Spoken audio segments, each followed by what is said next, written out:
Não fazendo a reforma da Previdência Social, vem a questão, e aí? O que nós vamos ter pela frente?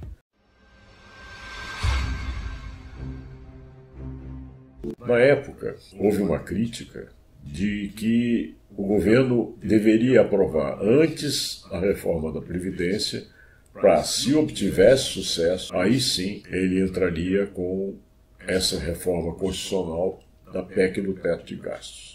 Mas, no afã de resolver o problema das despesas, votou e aprovou uma emenda constitucional na qual ficaram congeladas as despesas na área social e nas diversas despesas do governo por 20 anos. Uma armadilha perigosa de ser mantida.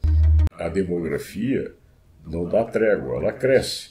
E nós já temos um déficit social extremamente elevado aqui no Brasil.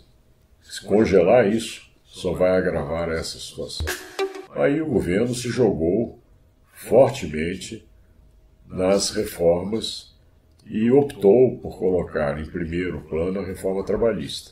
Talvez porque tivesse menos reação da sociedade.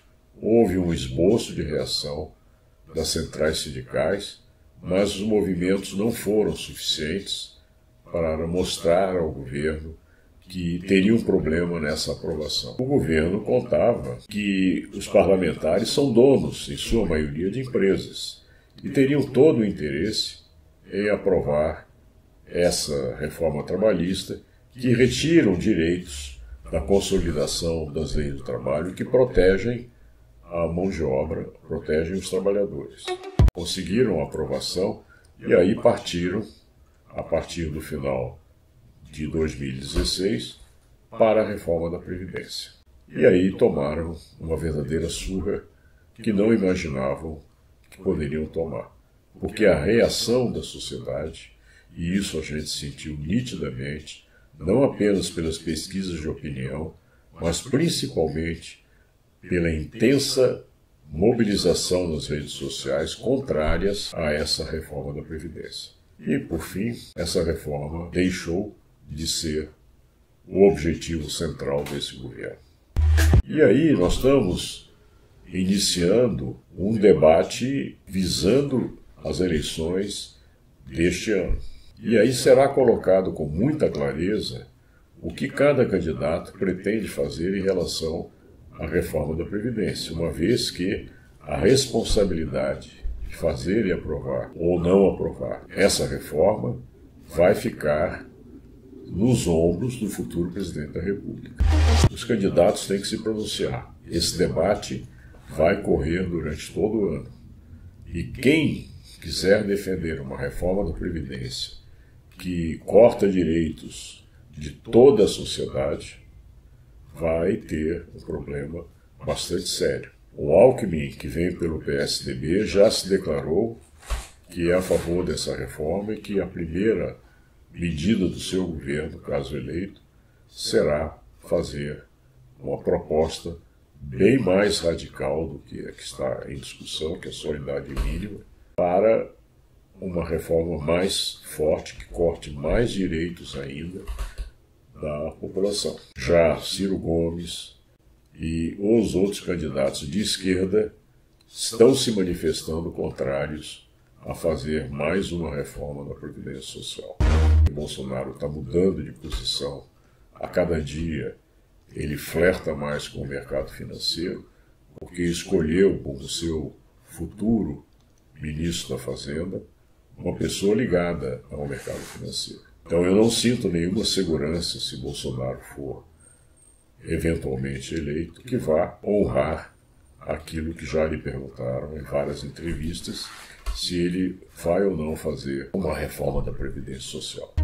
A primeira coisa que vai se ter pela frente é a derrubada dessa PEC do teto de gastos. Ela não se sustenta. Ela só se sustentaria se fosse feita essa reforma da Previdência. Isso pela análise dos conservadores, pela análise ortodoxa das finanças públicas. Não é a minha posição. Eu tenho defendido aqui nesta página a posição de que A Previdência Social, ela é absolutamente favorável às finanças do setor público. Embora ela, naquilo que diz respeito às contribuições dos empregados e das empresas contra os benefícios pagos aos segurados da Previdência, ela dá déficit, sem dúvida que dá. Mas e daí? Não se considera, nessa análise que faz o governo, que fazem os conservadores, que o dinheiro que for para os segurados da Previdência, esse dinheiro não vai para debaixo do colchão. Esse dinheiro não é mandado para o exterior, esse dinheiro não some. Como a maioria, mais de 90%, ganha até 3 salários mínimos, volta ao mercado. E ao voltar ao mercado gera o quê? Faturamento nas empresas, gera lucro nas empresas, gera crescimento econômico e gera, no fim da linha, aumento da arrecadação. Só que não é um aumento da arrecadação só no governo federal. É no governo estadual e no governo municipal.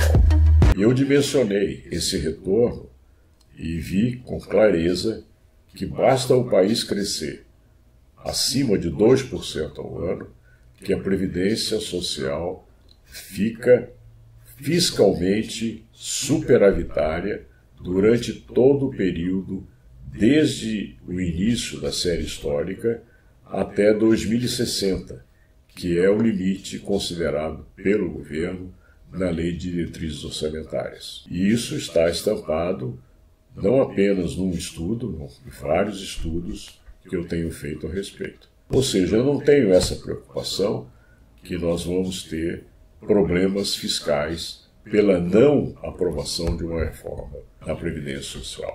Eu não paro por aí, porque a questão fiscal continua séria, e não é apenas pela PEC do teto, que vai e deve ser derrubada.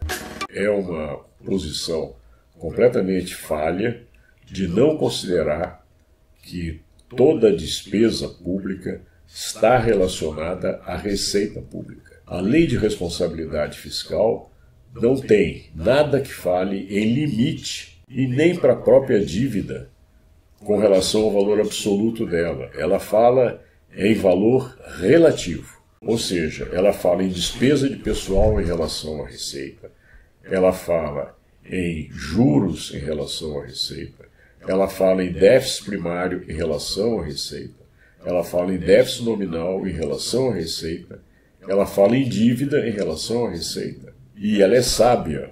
Ela foi feita assim porque a experiência internacional toda é feita com índices em relação à receita.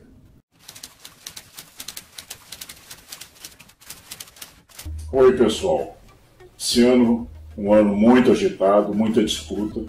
São as eleições em jogo, muita paixão, muitas ideias, muita discussão. E eu espero que essa página ajude a gente esclarecer um pouco melhor as nossas posições, trocar ideias com os nossos seguidores e que isso sirva para ajudar a todos nós a conseguir contribuir de uma maneira mais forte para o nosso país. Muito obrigado.